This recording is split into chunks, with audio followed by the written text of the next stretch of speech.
Fasten your seatbelts for the realest Eagles and Sixers YouTuber! One who plays no clickbait and gets to the point! The myth, the legend, Nicky Steves!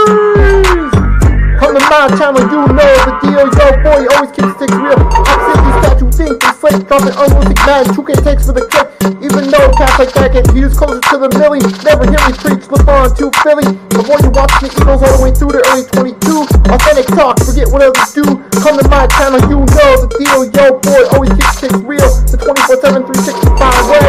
Sports content for the reals that feel the day.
Good evening, folks. It is Tuesday evening.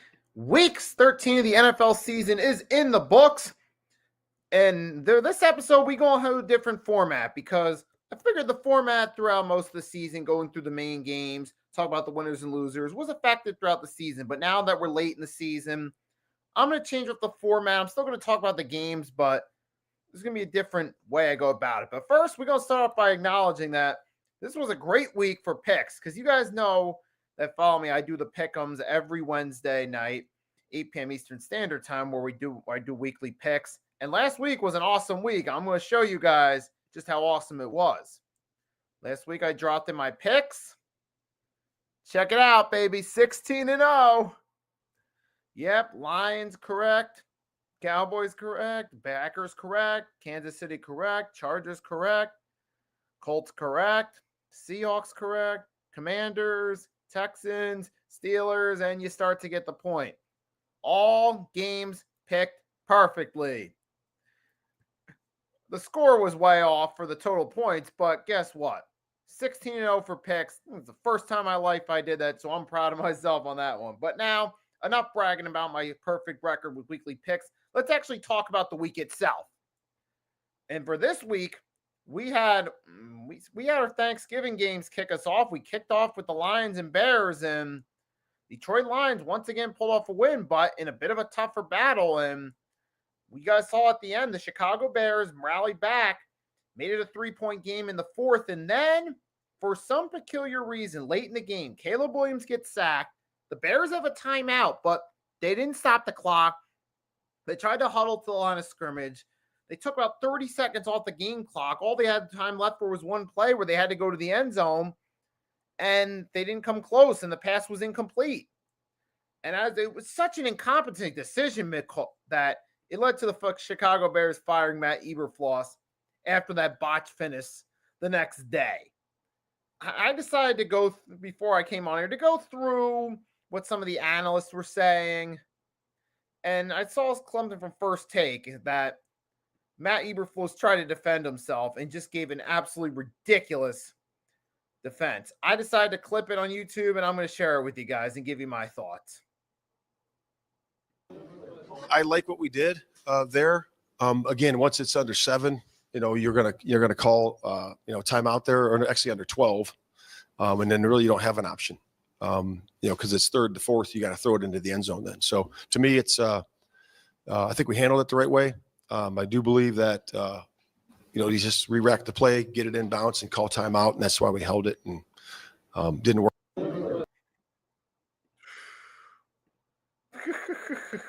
A fool. What a fool. I mean, this guy is unbelievable. He seriously, I don't believe what I just heard from him.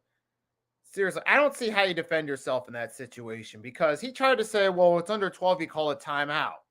Yeah, but guess what? Here's the thing. You took off about 30 seconds of clock trying to line up to the line of scrimmage after a sack instead of just calling a timeout. As a result, it led to less than 10 seconds in the game, only enough time for one more play by the time he got it off. So, did you think maybe call a timeout when you saw the game clock tick down to 12 seconds? Which means right there, he was inconsistent right there with the, well, if it's under 12, you call a timeout. Well, it did get to under 12. You didn't call your timeout, fool. So that's one. That's strike one. Strike number two, you have a losing record as a head coach. So in your tenure with the Bears. Strike number three, you cost yourself any chance you had of possibly tying that game because you just call a timeout. Well, you have the time to. You have an opportunity to maybe run a pass along the sideline. Try to get something there. Maybe then go for a field goal or try for the end zone. Now, would it have worked? We don't know, but it would have at least had a shot of it working. But this fool made the most. You have a timeout left late in the game, you're losing. Why don't you use it? That's just common sense coaching 101. And I heard on First Take Cam Newton try to defend him by saying, well, it's his first time as a coach, which is ridiculous. Because, yes, it may be your first time as a head coach, but you should know as a coach that when you're down late in the game, you have to use your timeouts when you have them. And he didn't even realize that. I mean, that's just complete negligence right there. Because we look up negligence in the dictionary, it says failure to act reasonably. And the Chicago Bears, now former head coach, failed to act reasonably on that play right there. I mean, it's really bad when you're fired the day after the game because of incompetent play calling. Not to mention the fact this team was 4-2. I was, myself included, was coming on here talking about the possibility that this Chicago Bears team could end up being in a division where all four teams have a winning record. And now the Bears have dropped for 6 straight games now and are 4-8, in part because of poor coaching.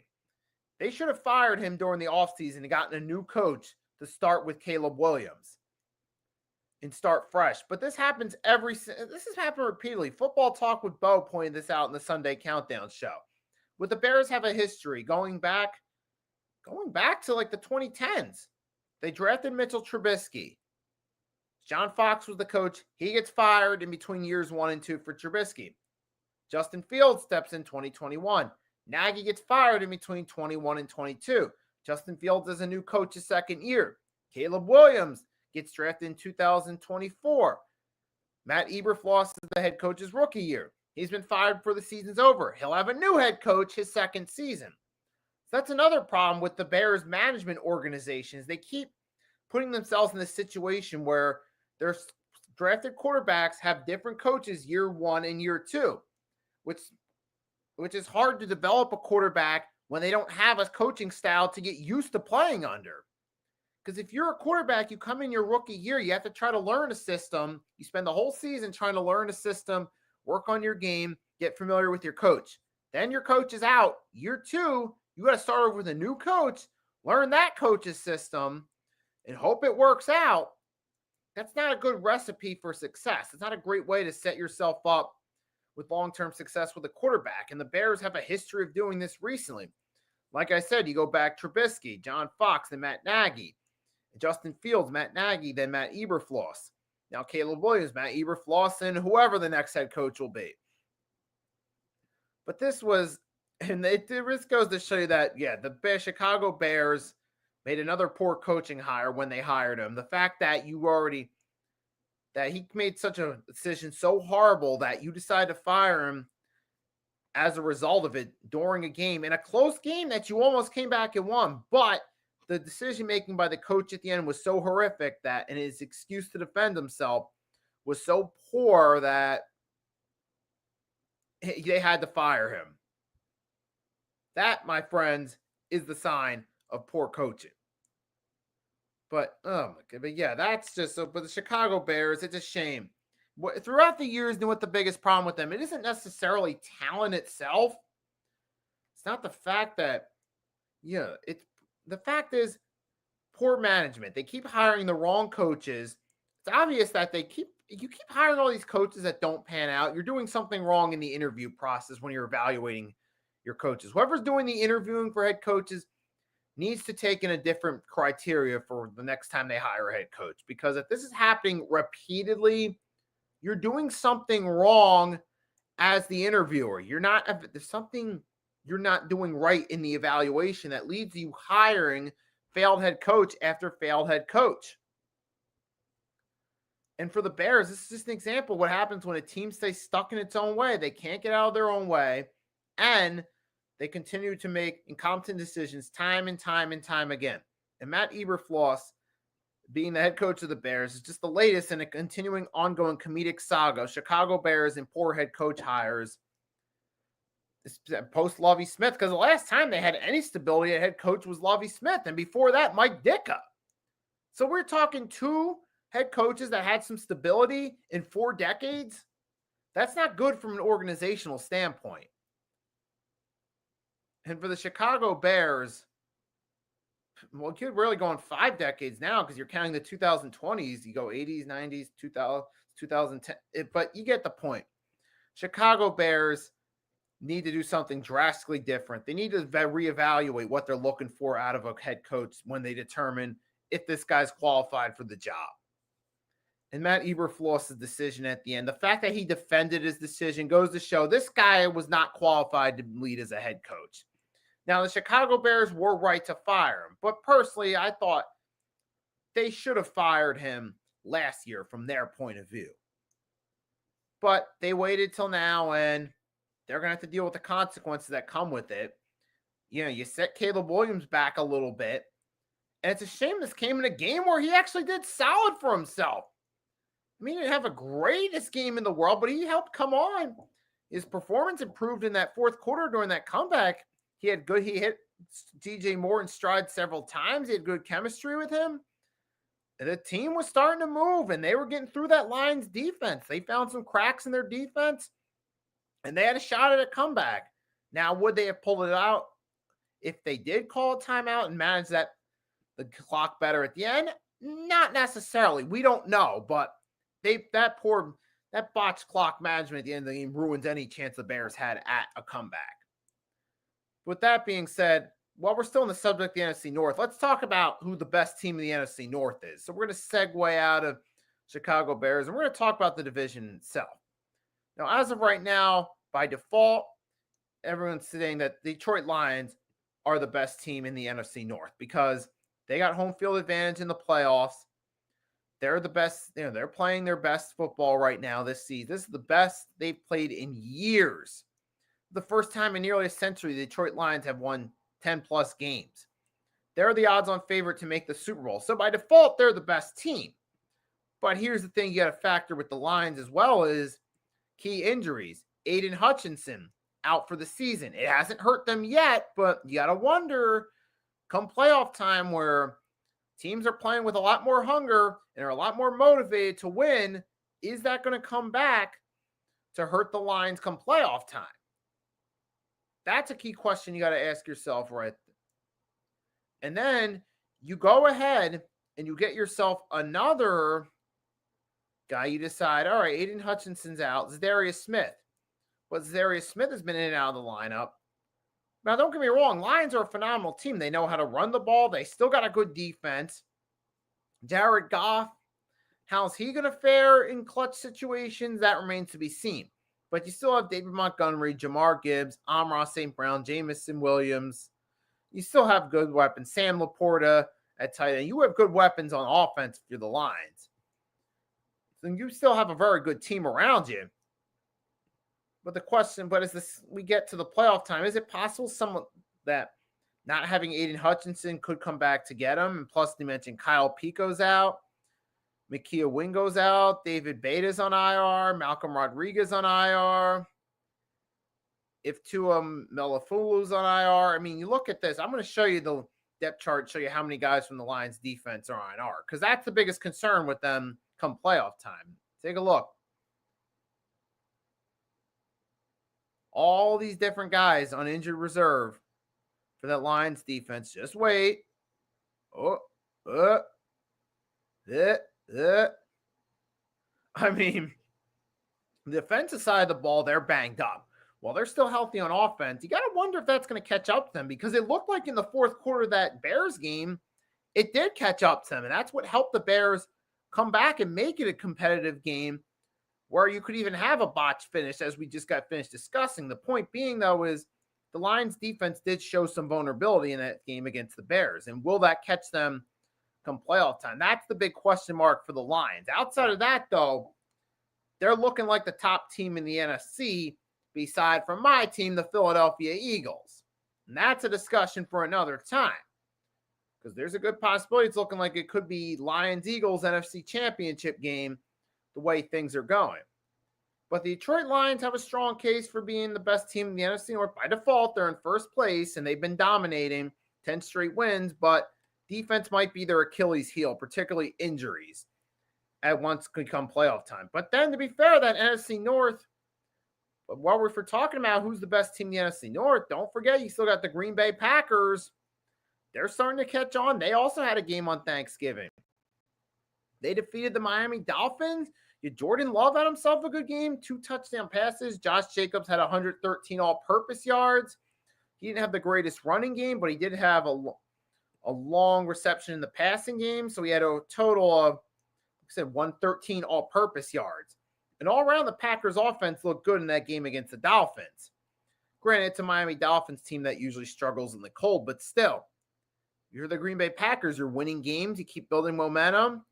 You're set 9-3 Packers. You got the Minnesota Vikings ahead of you. Now, while the Vikings are ahead of the Packers as of now, I think the way things have played out in recent weeks, the Packers are the better team than the Vikings. So I feel like it's, at this point, Lions the top team in the division, Packers the second team, Vikings the third team. Even though Minnesota continues to win, but on the flip side, so do the Packers. I'm starting to look, my evaluation, I'm looking at the way the teams play in their respective games. So I'm comparing the Green Bay Packers in their respective games versus the Minnesota Vikings in their respective games. I feel like recent weeks, the Packers are playing better in their games than the Vikings are, particularly that Thanksgiving Day game. Nice performance by the Packers. Like I said, Jordan Love had a good offensive outing, and you still have Isaiah McDuffie on defense, one of the good pieces. You still got Quay Walker's a solid piece. I mean, you got some decent players on defense too. Xavier McKinney. But you know what's crazy? The Packers don't really have any real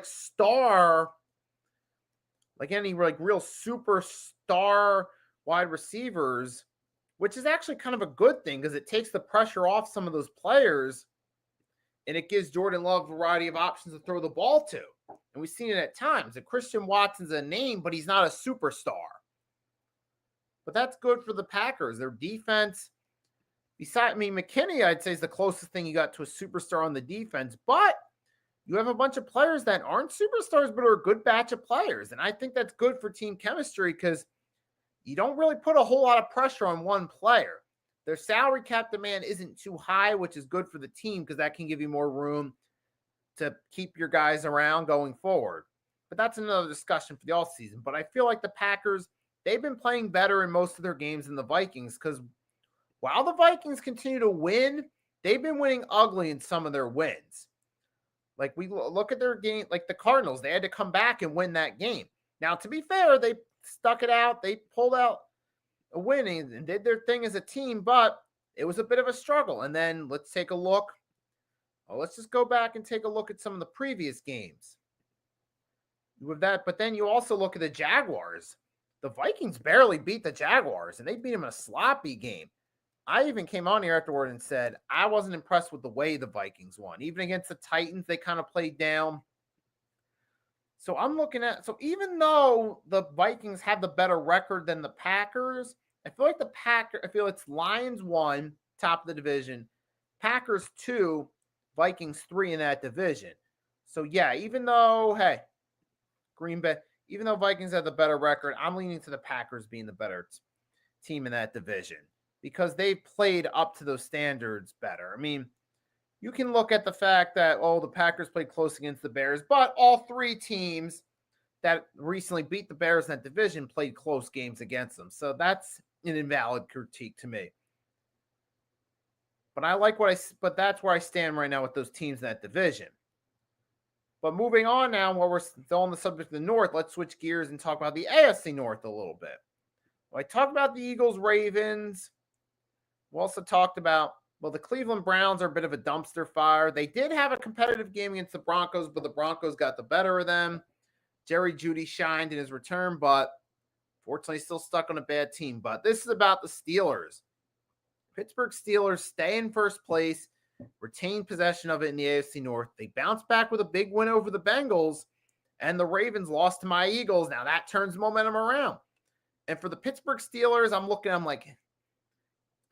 it from the possibility that they could be dark horse contenders.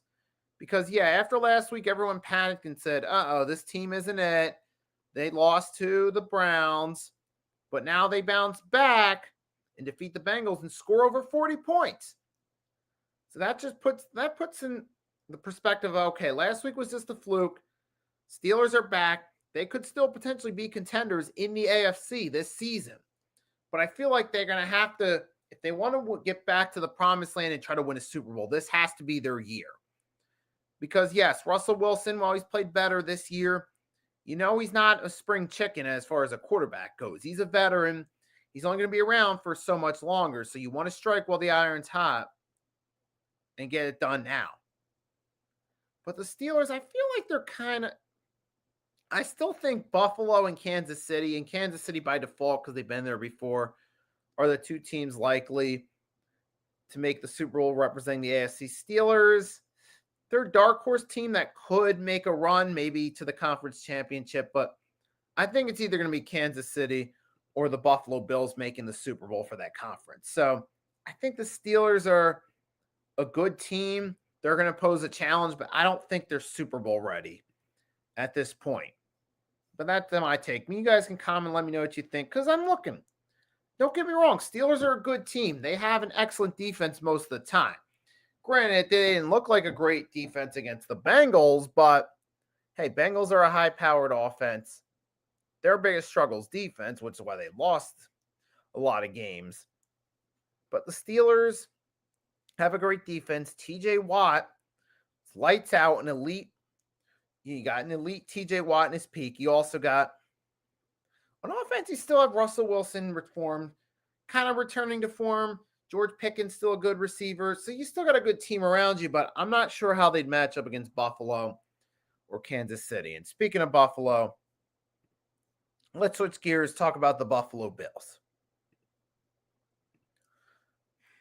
And the Buffalo Bills, they continue to dominate. They destroyed the San Francisco 49ers in the snow. And now the question after that is Josh Allen an MVP candidate after the Buffalo Bills destroyed the San Francisco 49ers in the snow?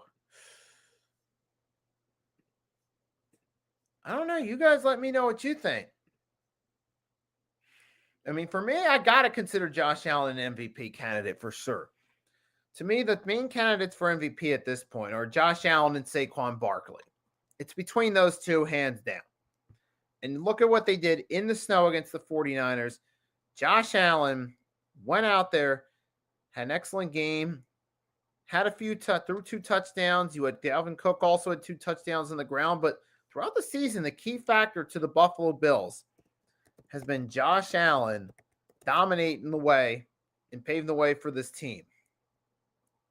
And so far through the season, you got Josh Allen. He's got 20 touchdowns, the only 5 interceptions. And that's the other key factor. He's toned down the interceptions throughout the season. And it's showing. Let's take a look. Like right, you got 20 TDs to 5 INTs, whereas he threw 18 last year, the year before 14, 15 before that. But now he's only got 5 interceptions this season and 20 touchdowns. So Josh Allen has toned down the interceptions drastically. And he's throwing touchdowns. He's running the ball from time to time, pulling off some great plays. I mean, Josh Allen, he's clearly, I mean, he's the difference maker for this Buffalo Bills team. His best weapon this season has been Amari Cooper. And not with all due respect to Amari Cooper, it's not prime Amari Cooper, but Josh Allen with a past his prime, Amari Cooper, with all due respect, is still going out there having one of the best seasons of his career. And he's got the Buffalo Bills looking like contenders in the AFC really for the first time in a few years. I know 2022 they got the number 2 seed, but I wasn't sold on them being contenders. I kind of knew that Kansas City was going to be the top team in the AFC that year. We kind of saw it throughout the season. This is the first time since like 2020 I'm actually sold on the idea of Buffalo Bills being contenders. And that's in part due to Josh Allen's phenomenal play this season. So I definitely got to consider him an MVP candidate.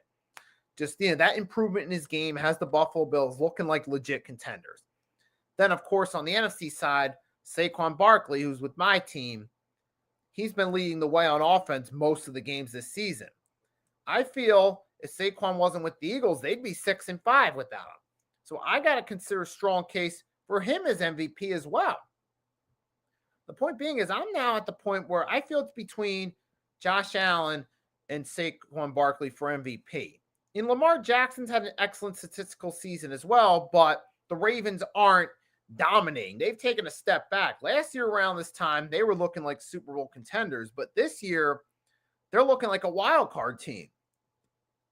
So I got to consider Josh Allen and Saquon the real MVP candidates because they're the two guys on offense for their respective teams who are leading the way, making their respective teams contenders. I've talked enough about Saquon with the Eagles recaps, and Josh Allen, game after game after game, he's balled out and really put this Buffalo offense on his back, and he deserves credit for it. I've been critical of him in the past for his interceptions, but we're not getting that this year.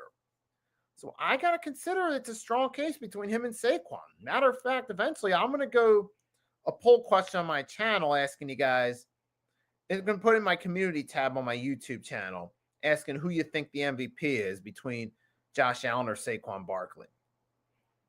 With that being said, speaking of MVP, speaking of the Buffalo Bills, let's talk about their opponent, the San Francisco 49ers, real quick. So star running back Christian McCaffrey's placed on IR for the second time this season going into December, which pretty much is the indication, yeah, it's over for the season.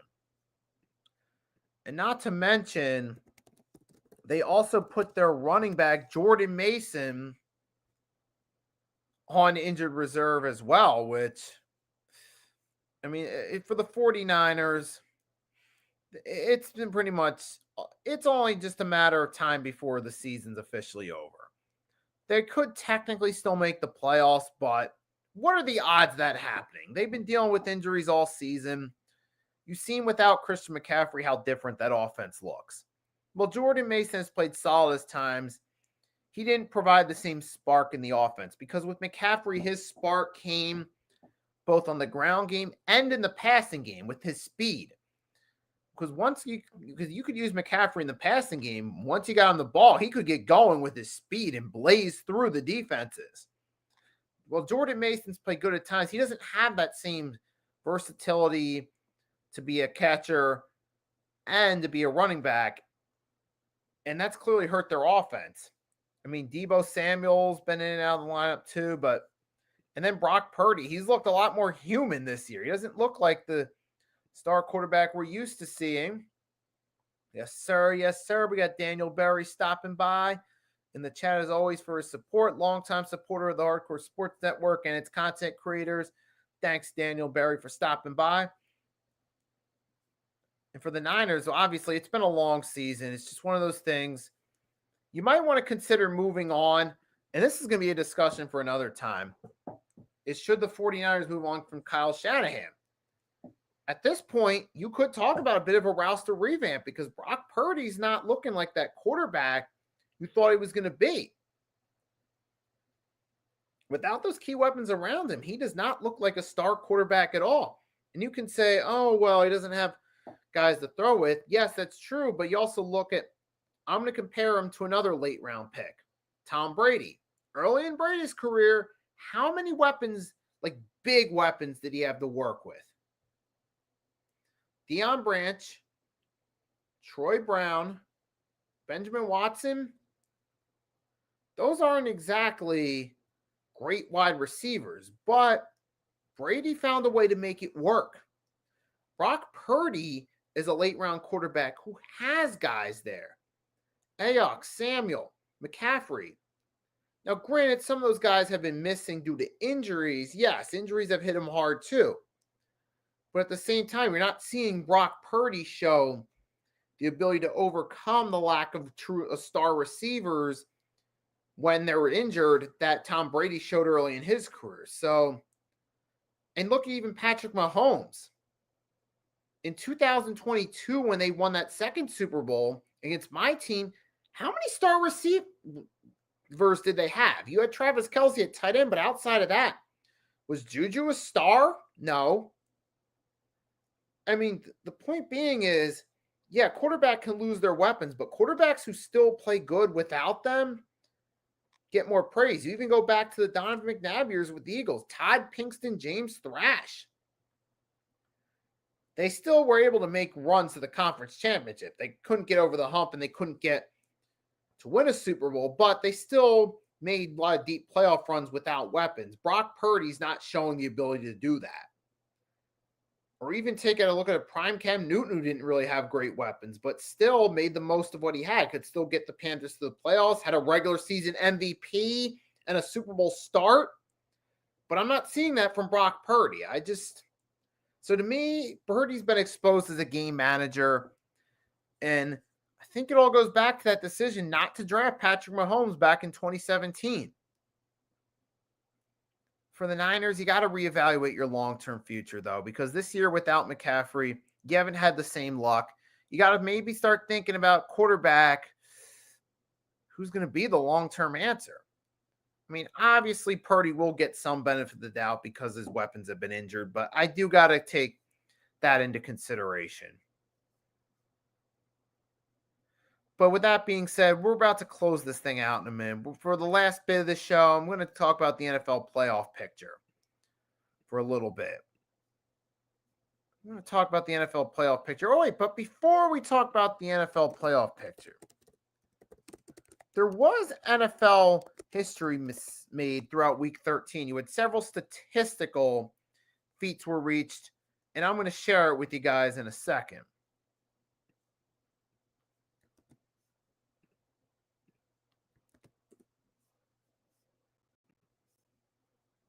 So let's take a look. We're going to go through some statistical feats that were put out throughout week 13 of the 2024 NFL season. TJ Watt passes Jared Allen for third most sacks, 106 in a player's first 8 seasons. And that goes back to what I said about TJ Watt being elite. The Steelers are lucky to have elite TJ Watt in his peak. And now here he is, 106 sacks. He's passed Jared Allen, who underrated, who somewhat was a bit of, who I've kind of forgotten about at times, admittedly, but TJ Watt, he's showing he's been that elite dude. He's been the face of the Steelers defense, and they've been a good defense with him as their face. So shout out to TJ Watt for doing his thing to help him out. Hold on a second.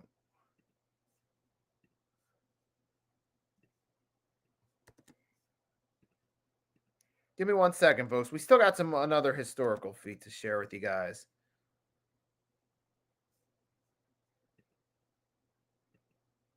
And here, Bobby Wagner. We're going to get to that in a second. So during the Commanders' trashing of the Titans, Bobby Wagner ended up most seasons with 100-plus tackles. Bobby Wagner has 13 seasons with 100-plus tackles. Only ones ahead of him are London Fletcher, and he's tied with Ray Lewis, which at this point I'll start off by saying this. Give Bobby Wagner some Hall of Fame nods. And London Fletcher, it's about time London Fletcher get his due and goes in the Pro Football Hall of Fame. And Bobby Wagner, you got to give Bobby Wagner some consideration for the Pro Football Hall of Fame. I'm just saying. So with that being said, now we're going to talk about the playoff picture to close this thing out. We're going to briefly go through the standings of where things stand. see who's getting the most favorable positions and least favorable positions going into the final month. So let's take a look at the standings first. In the AFC, you got the Buffalo Bills 10-2. They're in great position. Dolphins 5-7 in a bad position. A team that usually struggles in December. They're still technically in, but I feel like it's only a matter of time before they get eliminated.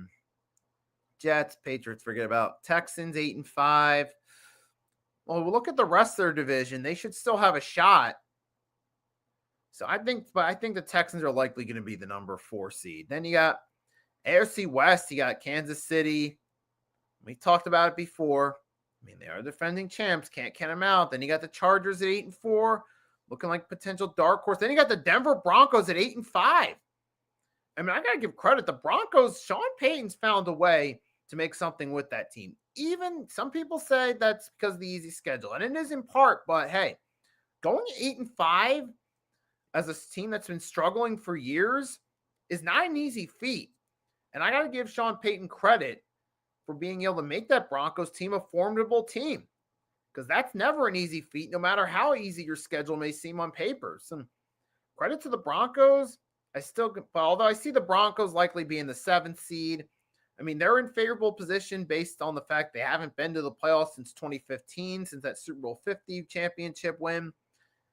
And so they're trending up. Chargers are certainly trending up from last year for sure at 8-4. They show at least likely to get the 5 or 6 seed. Steelers are looking like they're in good position to win the AFC North. And like I said, they've looked like a solid team. We talked about it earlier in the show. Then you got the Ravens. Even though they dropped the game to the Eagles, they're still 8-5.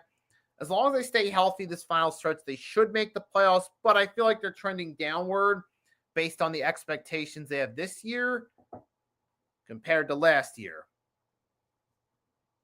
And then we switch over to the NFC side real quick. Got the Eagles 10-2. They're certainly in favorable position along with the Lions. Then you got the Commanders. Even though they lost 3 straight before their shellacking of the Titans, hey, they got to win at least. Even though it was an easy game, take the win any way you can get them. You're 8-5. I mean, your other win or 2 is all you need to at least make the playoffs. But either way, Washington, you're trending in a positive direction. You look like you got a quarterback for your future. Looks like all you need is time before you could potentially contend. But certainly things are looking up for them. Eagles, certainly things are looking up. They're playing much better than they were going into the stretch last year. Cowboys, they're certainly trending down. Giants, well, they're hopeless. This division, honestly, it's not looking good for the division. I would say, honestly, being a bottom team in that division is a bit of a blessing in disguise because you get a higher draft pick.